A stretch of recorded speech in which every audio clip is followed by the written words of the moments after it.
नमस्कार, मी सूरज पवार स्वागत करतो तुमचं कुलाबा न्यूज 24 मध्ये।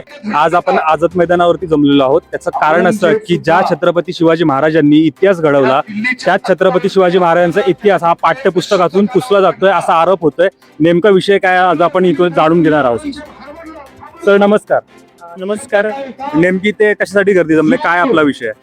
प्रश्न असा आहे की जसा तुम्ही बोलला की ज्या मराठ्यांनी अटक ते कटक साम्राज्य होतं त्यांचा इतिहास पुसण्या गेल्याचा प्रयत्न चालू आहे। म्हणजे जसं आपण बघितलं एनसीआरटी जसं स्टेट बोर्ड असतं तसं एनसीआरटी सीबीएसई बोर्ड मध्ये आहे। त्याच्यामध्ये आपल्या 8वीच्या पाठ्यपुस्तकामधून त्यांनी नकाशा काढण्याचं काम केलं। म्हणजे ज्यांच्यामुळे पूर्ण भारत देशाचं स्वातंत्र्य टिकलं, स्वराज्य टिकलं, आया बहिणींची अब्रू ज्यांनी वाचली, छत्रपती शिवाजी महाराज, छत्रपती संभाजी महाराज, त्यांचा इतिहास काढून टाकला तर मुलांनी शिकायचं काय? मी एक स्वतः शिक्षक आहे, इंग्लिश शिकवतो मी, पण मला असं वाटतं की आपली संस्कृती पहिली, जे काही असू दे, इंग्लिश एक कला असते, पण आपला जर मुलांना बाळकडून नाही भेटलं तर पुढे कसं जायचं मुलांनी, हे महत्वाचं आहे। त्यासाठी आम्ही इथे जाहीर निषेध करतोय। हिंदू धर्मरक्षक संघटना आलेत, हिंदू बांधव समाज आहे, सगळं आहे। आपला महाराजा एक्सप्लोरर म्हणून आपली संघटना आहे, ती पण संस्था आलेली आहे आणि जाहीर निषेध करत आहे आपण इथे। सर नेमकी निषेधाची मागणी काय आता आपली? मागणी हेच की तो जे पाठ्यपुस्तक काढले 8वीतच नाही, फक्त पूर्ण 5वी 6वी 10वी पर्यंत 11वी 12वी महाराजांचा इतिहास पाहिजे।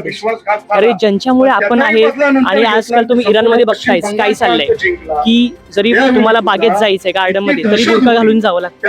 हा प्रश्न हिंदू मुस्लिमांचा नाहीये, इथे प्रश्न आहे की स्वातंत्र्याचा, की आपल्या आई मुली शांत फिरू शकतायत, काय काय करू शकतायत, ते स्वातंत्र्य आपल्या महाराजांनी आपल्याला दिलं आणि तेच विसरून तेच तुम्ही पुसायचा प्रयत्न करताय तरी कसं चालेल? राज्य आपलं आहे, इतिहास आपला आहे, सगळं आपलं आहे। हा प्रश्न इथे त्याच आम्हाला मागणी पाहिजे आणि लवकरात लवकर यावं, नाही तर आम्ही अजून मोठ्या याच्याप्रमाणे आम्ही मागणी करणार आहे। आणि पूर्ण आता शांततेत आम्ही सगळं करतो, पुढे रस्ते उतरावं लागलं तरी चालेल। बरं, काही मुली देखील इथे आल्यात, त्यांच्यावरून नेमका विषय आपण जाणून घेऊया। ताई नमस्कार। नमस्कार, माझं नाव अवंतिका अंकुश मैन आणि सर्वप्रथम पुण्यश्लोक छत्रपती शिवाजी महाराज संभाजी महाराज यांना वंदन करून आम्ही आज इथे सगळे जमलो आहे आंदोलनासाठी। तर तुम्ही बघू शकता की आज त्या मराठ्यांमुळे यांचं काय बोलतात की ह्यांचं अस्तित्व निर्माण झालं, असलेलं पण मराठ्यांचं अस्तित्व मिटवायला चाललं। तुम्ही हे काय करताय? आणि जर आम्ही लहानपणापासून छत्रपती शिवाजी महाराजांचा आहेत ना सगळा इतिहास बघत आलो, तर पुढच्या पिढीसाठी पण त्यांना गरज आहे। तर तुम्ही असं करायला नाही पाहिजे। आणि तुम्ही जर सगळं मिटवून टाकायचं म्हणताय तर हे काय आहे? आणि तुम्ही आमच्या मावळ्यांनी खूप काही करून तुम्हाला तुमची लायकी पण नाही तुमच्या आमच्या मावळ्यांबद्दल असं काय बोलायचं, आणि तुम्ही हे लोक असं सगळं बोलतायत। तुमचं नाव काय? सर्वप्रथम तर माझं नाव प्रसाद शेडगे, जय शिवराय दादा। तर पुण्यश्लोक छत्रपती श्री शिवाजी महाराजांना आणि धर्मवीर छत्रपती श्री संभाजी महाराजांना वंदन करून मी माझे 2 शब्द बोलतो या आंदोलनाबद्दल। तर गेल्या 2-3 महिन्यापासून एनसीआरटी ने जो 8वीच्या पाठ्यपुस्तकातला आपला मराठ्यांचा इतिहास आहे तो जो मिटवलेला आहे त्या संदर्भात हे आंदोलन इथे चालू आहे। तर आम्ही पण आमची संस्था घेऊन आलोय, बरेच संस्था आलेत। तर विषय असा आहे की जे राजपूत घराणे पानिपतची लढाई आपली झाली त्या युद्धात आपण दिल्लीच्या तख्तावरती आपले मराठे बसवले नाहीत, कारण की आपण आपल्याला तिथे म्हणजे सुरक्षा नेमणूक म्हणून आपली तिथे केलेली होती। आपण म्हणजे सगळ्याच गोष्टीत त्यांना शरण दिलं। आपण आपल्यावरती म्हणजे जे संकटे चालून आली त्या क्षेत्रात आपण काय केलं की त्यांचं युद्धाने चांगलं आपण प्रतिस्पर्धा केली किंवा त्यांना आपण सामोरे गेलो। आपल्या स्त्रियांवर त्यांनी जेवढा अत्याचार केला ते काय आपण त्यांच्यासारखं नाही बोललो की बाबा आमच्या स्त्रिया घ्या तुम्ही आणि आम्हाला आमचं राज्य द्या। आपण सगळं जेवढं राज्य कमवलं आपण ते आपल्या जीवावर कमावलं।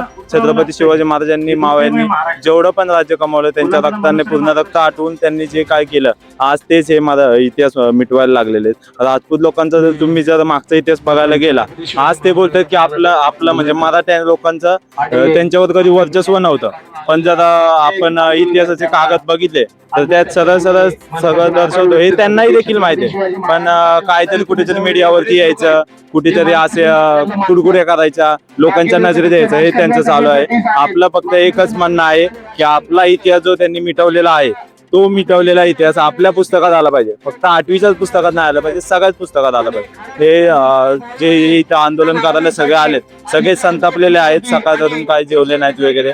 तर ह्यांचं एवढंच म्हणणं आहे की आपला जो इतिहास यांनी मिटवायचा प्रयत्न केलेला आहे तो फक्त इतिहास आपला नेमून असला पाहिजे. बरं सर, या मागणीसाठी आपण काय लिगल पाऊल घेतोय का? हो, लिगल पाऊल घेतोय नक्कीच. आपण पोलीस प्रशासन म्हणा किंवा सरकारने जे आपल्याला मुदत दिली, आपण 7 तारीख ठेवली होती या आंदोलनासाठी, पण 7 तारीख रविवार आला. त्यांना देखील माहिती की मराठ्यांची ताकद जास्त आहे, रविवार असला तर ते जास्त जण येणार, त्यामुळे त्यांनी आपल्याला मंगळवार दिला. आपण रस्त्यावर आंदोलन करणार होतो, पण त्यांनी आताच सांगितलं किंवा कायदे वगैरे काढलेत की रस्त्यावर तुम्ही आंदोलन करू नाही शकत, असंच मैदान किंवा याच्यात आंदोलन करू शकतो. का तर रस्त्यावर लोक अजून जास्त जमा होऊ शकतात. त्यांना ते नव्हतं द्यायचं की आपली जास्त ताकद त्यांना माहिती होती. त्यासाठी त्यांनी आपल्याला जे कायदे सांगितले त्याच कायद्यानुसार आज आपण मंगळवारी ही घेतलेली आहे